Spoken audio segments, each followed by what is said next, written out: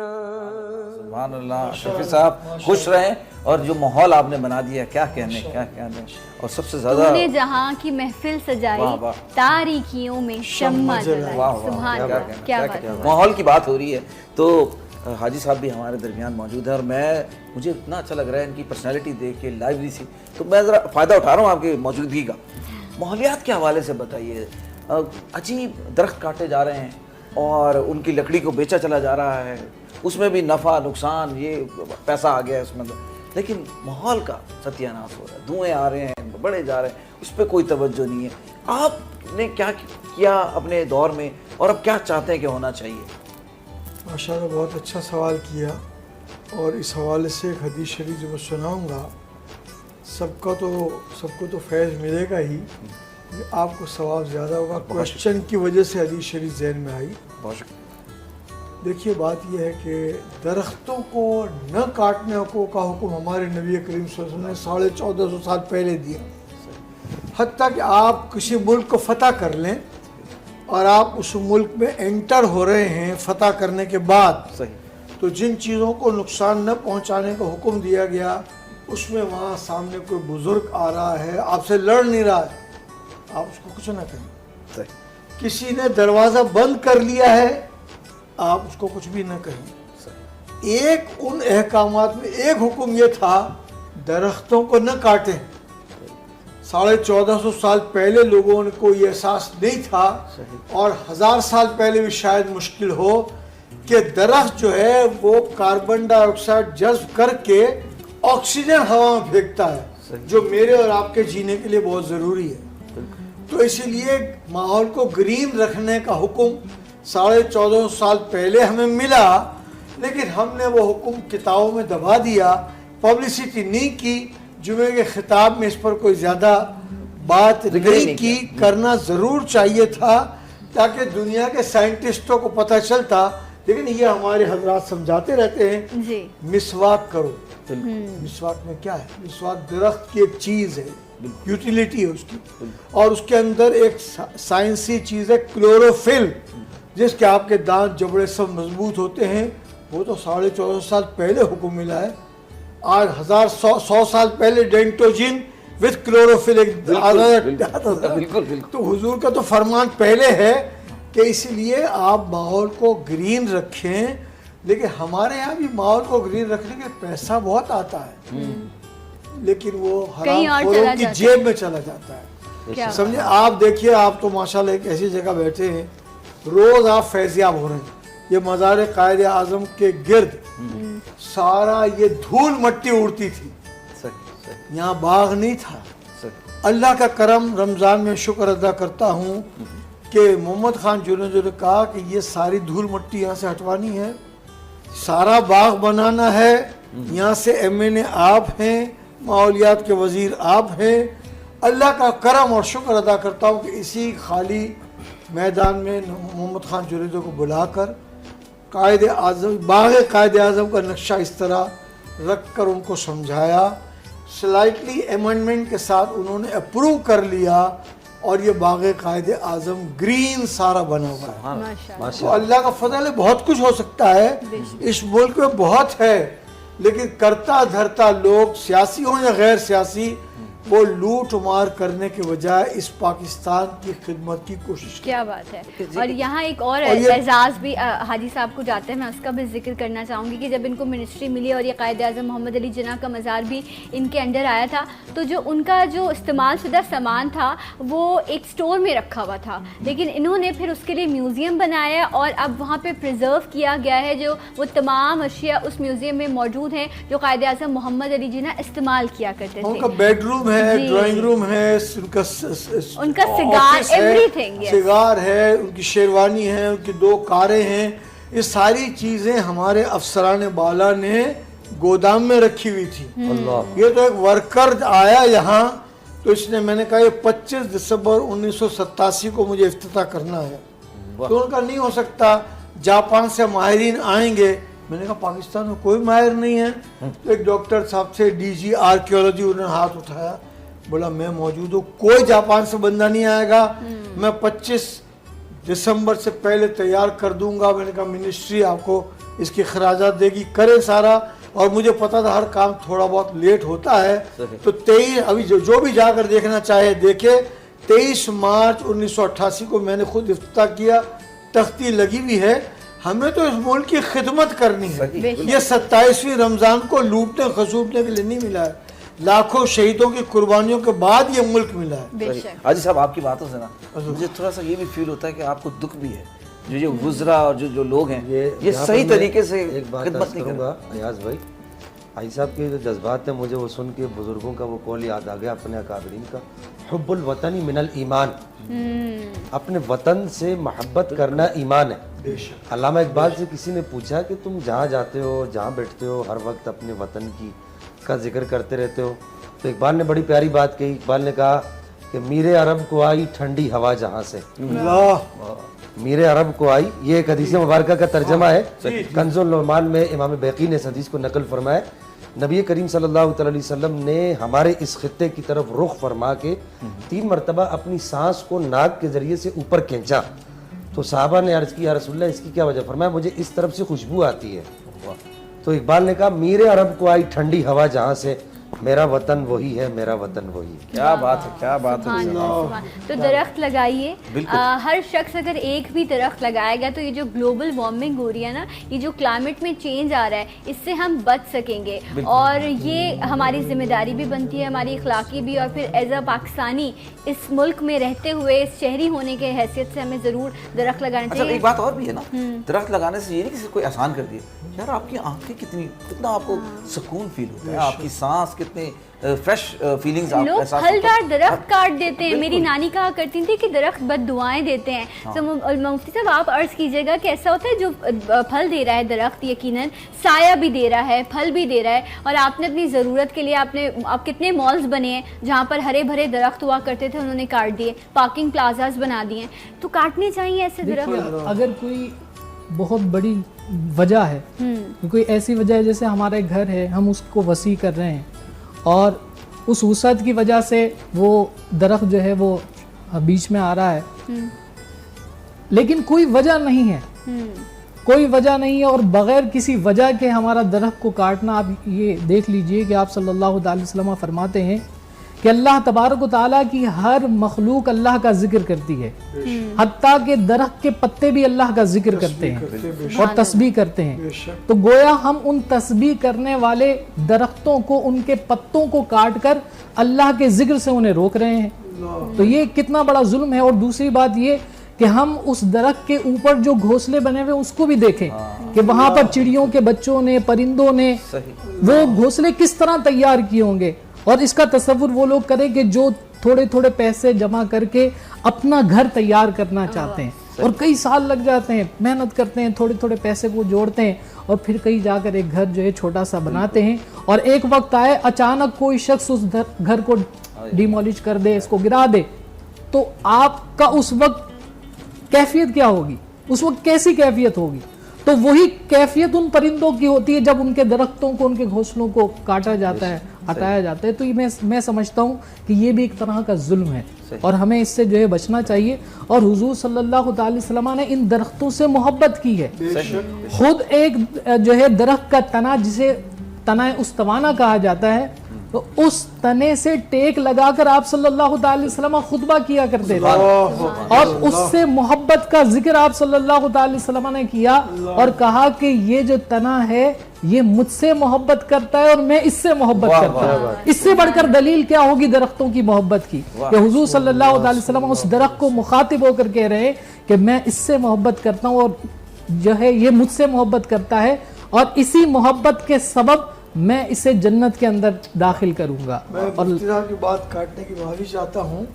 حضور کی درختوں سے محبت کی جو مثال دی اس کا ایک حصہ یہ بھی ہے کہ جب اچھا سا ایک ممبر بنا کر صحابہ نے نیا بنا دیا کہ اس استن حنانہ سے آپ ٹیک لگا کر یہ بیٹھ کر خطبہ ارشاد فرما اس پر بیٹھ جائیں تو اس جمعے کے دن مسجد میں کسی کے رونے کی مسلسل آواز آ رہی تھی. صحابہ نے نماز کے بعد پوچھا کہ رونے کی آواز کس کی آ رہی ہے تو حضور نے فرمایا تم نے میرے لیے نیا ممبر بنایا یہ استن حنانہ میری جدائی میں رو رہا ہے. پھر اس کے بعد بیٹھ کر اس سے پیار کیا. کیا بات ہے.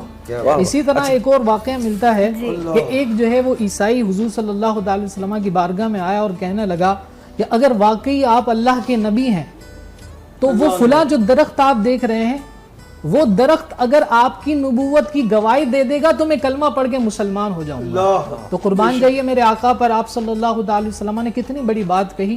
کہا کہ میں نہیں کہوں گا اس درخت کو بلکہ جاؤ تم خود ہی اس درخت کو کہہ دو کہ تمہیں محمد بلاتے ہیں پھر دیکھنا کیا ہوگا. تو وہ عیسائی جو ہے وہ جب درخت کے قریب جو ہے جاتا ہے اور کہتا ہے کہ تمہیں محمد بلاتے ہیں تو اسی وقت وہ درخت جڑ سمیت باہر نکلتا ہے اور چلتا ہوا حضور صلی اللہ علیہ وسلم کی بارگاہ میں آ جاتا ہے. حضور کو سلام پیش کرتا ہے اور کلمہ طیبہ پڑھتا ہے صلاۃ و سلام پڑھتا ہے اور حضور کی نبوت کی گواہی دیتا ہے. تو اس واقعے کو دیکھ کر وہ مسلمان ہو جاتا ہے. اس قدر جو ہے وہ محبت کا ذکر درختوں کے حوالے سے اچھا ملتا ہے. کامران صاحب نے ابھی ذرا گھر کا ذکر کیا گھونسلوں کا ذکر کیا. آج کل کے دور میں ایک عام آدمی کو چھوٹا سا فلیٹ کرنا بھی مشکل ہو گیا گھر بنانا بڑا مشکل ہو گیا اور حاجی صاحب اس معاملے میں بھی وزارت رکھتے تھے. تو ذرا بتائیے کہ کتنی مہنگائی ایک عام آدمی بیچارہ ایک فلیٹ نہیں خرید سکتا کیا کہیں گے. دراصل گھر کے ساتھ ساتھ فروغ علم کا معاملہ علاج کا معاملہ ملک کو ہرا بھرا رکھنے کا معاملہ یہ ساری پلاننگ فائلوں اور کاغذ میں موجود ہے. بہت سے اسکول جو ہے سرکاری طور پر فائلوں میں بن چکے ہیں اسپاٹ پر وجود نہیں گھوسٹ اسکول اسی کو کہتے ہیں. اسی طرح سے جتنے مکان ہونے چاہیے اس ملک میں اس کی ساری اسٹڈی ہاؤسنگ منسٹری میں موجود ہے. اچھا لیکن سرکاری طور پر یہ کام نہیں ہوتا. میں نے حکومت کو بتایا کہ یہ سرکاری زمین ہے بجائے یہاں ایک ایک کوارٹر بنانے کے لیے ہم ایسا کریں کہ گراؤنڈ پلس 4 فلور کے ہم مکان بنا دیں تو لوگوں کی ضروریات پوری ہو جائیں گی اور پیسہ الٹیمیٹلی حکومت کو بچے گا. صحیح. لیکن ایسی چیزیں کہاں منظور ہوتی ہے سب چیزیں فائل میں جمع ہو جاتی ہیں. اور آپ نے ذکر چھیڑ دیا تو عرض کر رہا ہوں اتنا سونا اس ملک میں موجود ہے بلوچستان میں کہ اگر ہم اس سونے کو نکال دیں تو تھوڑی دیر پہلے ہمارے شاید مفتی صاحب نے فرمایا تھا ہم لینے والے ملک نہیں رہیں گے ہم دینے والے ملک رہیں گے. لیکن مشکل مسئلہ کیا ہے کہ وہ سیندک میں جا کر گولڈ کے پروجیکٹ کا آغاز تو میں نے کرا دیا بعد میں کھانے پینے کا کام شروع ہو گیا. سونا ہو اور کھانا نہ ہو. اور حاجی صاحب ابھی آپ اسکول کا ذکر کر رہے تھے تو مجھے بھی ایک تکلیف اپنی یاد آ گئی کہ ایک اسکول جسے تعمیر کیا گیا اس پر تمام خرچہ کیا گیا اب اس کی اوپننگ اس لیے نہیں کی جا رہی کہ یہ سمجھ نہیں پا رہے کہ نا کون سی پارٹی کا جھنڈا وہاں پر لہرایا جائے گا.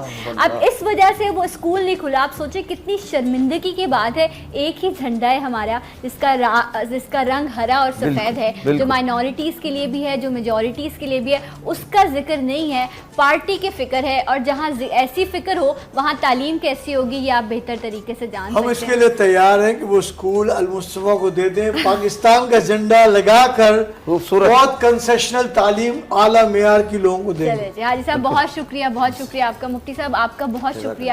جب بھی آتے ہیں آپ لوگ بڑی ایمان افروز گفتگو رہتی ہے ہماری بھی علم میں. لیکن جانے سے پہلے میں حاجی صاحب سے ایک ریکویسٹ کروں گا. حاجی صاحب آج کچھ ایسا لگ رہا ہے کچھ تشنگی رہ گئی ہے